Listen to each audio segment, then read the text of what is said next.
Life is a journey, and sometimes it takes a simple moment to spark something within us that can change the course of our future. I have 5 guiding principles that can help you discover your spark and bring it to life. These principles are simple, yet profound, and they have the power to reshape the way you approach challenges, relationships, and personal growth. Let's dive into them and explore how they can help you navigate the next 50 years of your life with clarity and purpose. The first is to go after the things that you want. Let me tell you a story. A friend of mine and I went for a run in Central Park.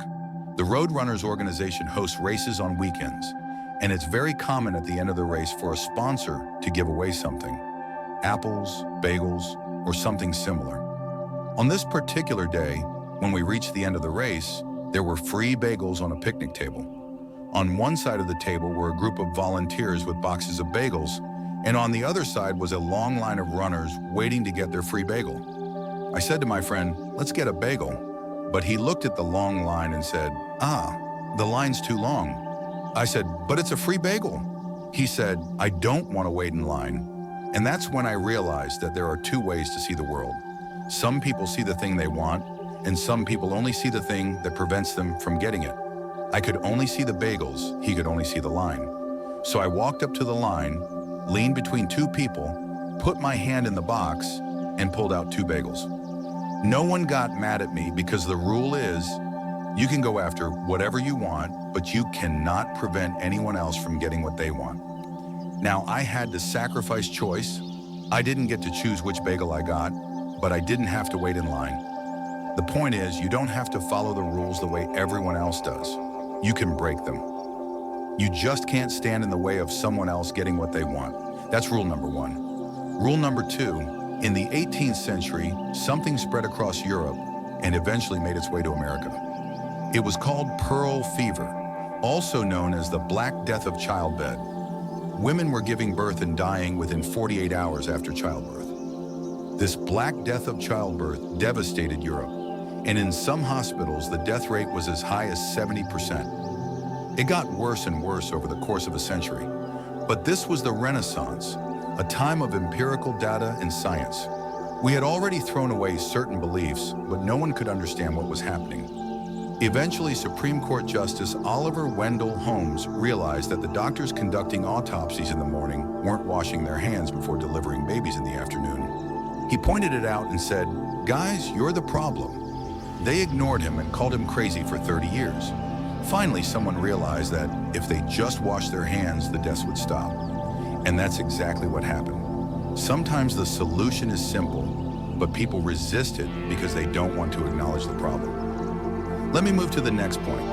When you learn to ask for help, you discover that there are people around you who've always wanted to help. They just didn't think you needed it because you kept pretending you had everything under control.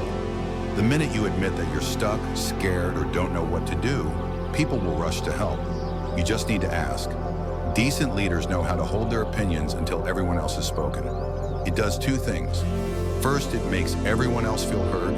Second, it gives you the benefit of hearing everyone else's perspective before rendering your own opinion. Last year, I spoke at the same conference, and I was still the undersecretary. When they flew me in, I was treated to business class. And when I arrived at the airport, someone was waiting to take me to my hotel.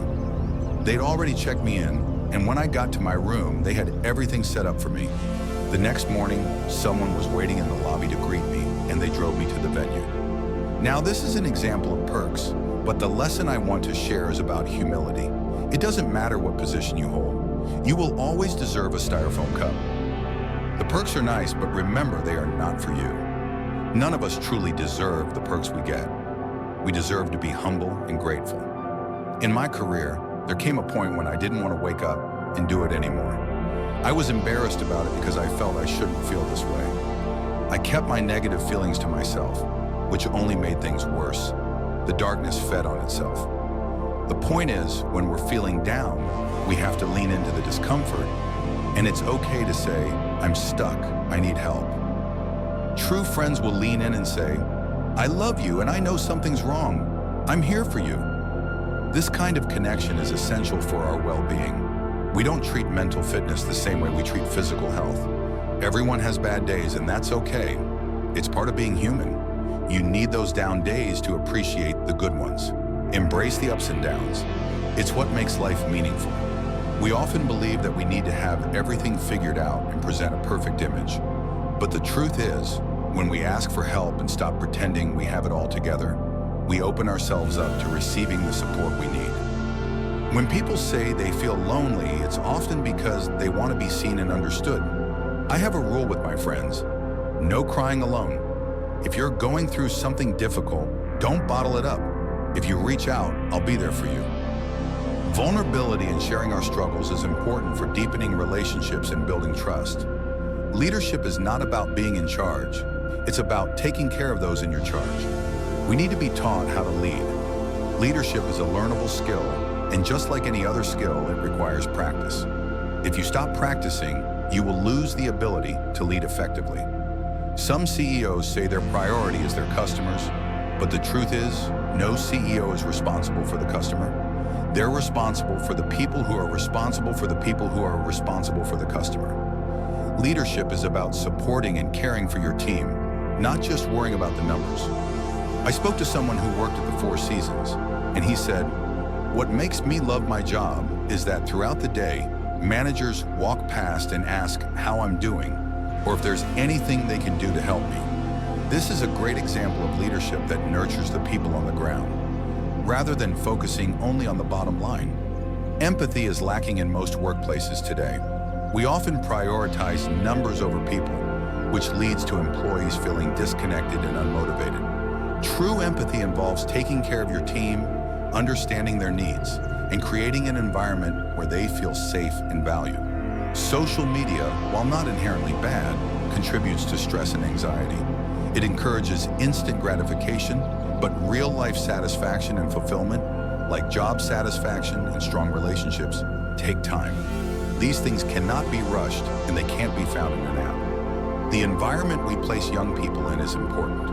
We have to recognize that they are facing challenges that we didn't have to, and we need to help them navigate the digital world with balance. Corporate environments should support personal well-being, not just focus on numbers. We often fail to recognize that we're making decisions that are inconsistent with our true selves.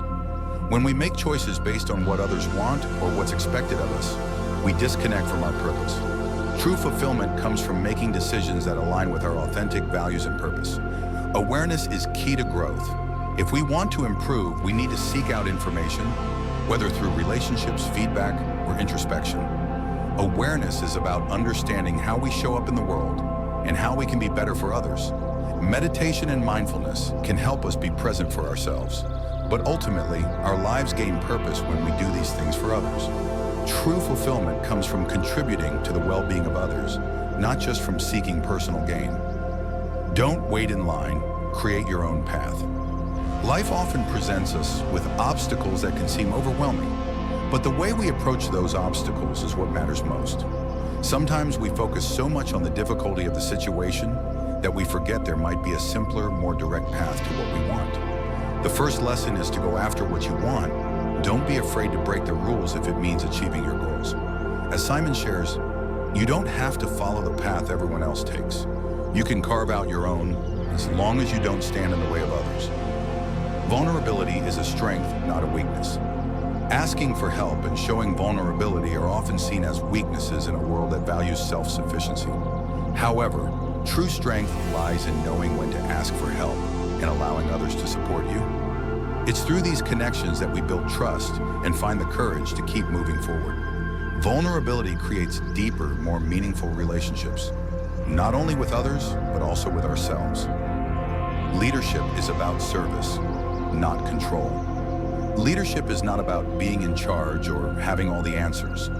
It's about caring for those in your charge and helping them grow. Real leaders focus on the well-being of their team and recognize that their success is tied to the success of the people around them. When leaders practice empathy and humility, they create environments where people feel valued, supported, and motivated to do their best work. The best leaders are those who serve others with a sense of purpose and responsibility,